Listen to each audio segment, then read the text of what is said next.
ایک صحابی تھے، ان کی 4 بیویاں تھیں۔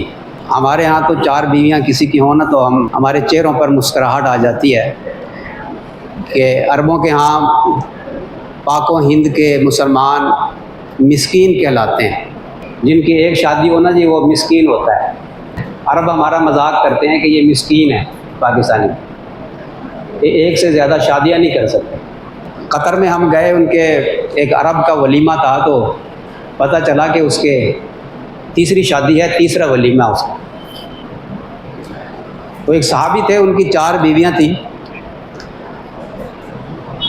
وہ چاروں اپنے خاوند کے لیے بڑی اعلیٰ قسم کی خوشبوئیں استعمال کرتی تھی، لیکن ان صحابی کے جسم سے جو خوشبو آتی تھی تو اس خوشبو کا کوئی ان کی بیوی، کوئی زوجہ اس خوشبو کا مقابلہ نہیں کر سکتی تھی۔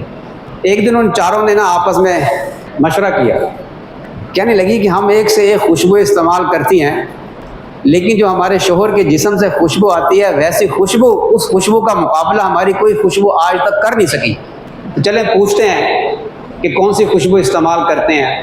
پوچھا، فرمایا کہ میں کوئی خوشبو استعمال نہیں کرتا۔ بات یہ ہوئی کہ میری کمر پر دانے نکل آئے، ان دانوں سے مجھے بڑی تکلیف ہوتی تھی۔ میں نبی کریم صلی اللہ علیہ وسلم کی خدمت میں حاضر ہوا اور عرض کیا، یا رسول اللہ صلی اللہ علیہ وسلم، میری کمر پر یہ دانے نکل آئے ہیں اور مجھے بڑی تکلیف ہے۔ آپ صلی اللہ علیہ وسلم نے کپڑا ہٹایا اور آپ صلی اللہ علیہ وسلم نے اپنا لعاب دہن ہاتھوں پر لگا کر، وہ صحابی فرماتے ہیں کہ میری کمر پر پھیر دیا، میرے دانے بھی ٹھیک ہو گئے، اور آپ صلی اللہ علیہ وسلم کے لعاب دہن کی اتنی خوشبو تھی کہ مجھے آج تک کوئی عطر لگانے کی ضرورت ہی محسوس نہیں ہوئی۔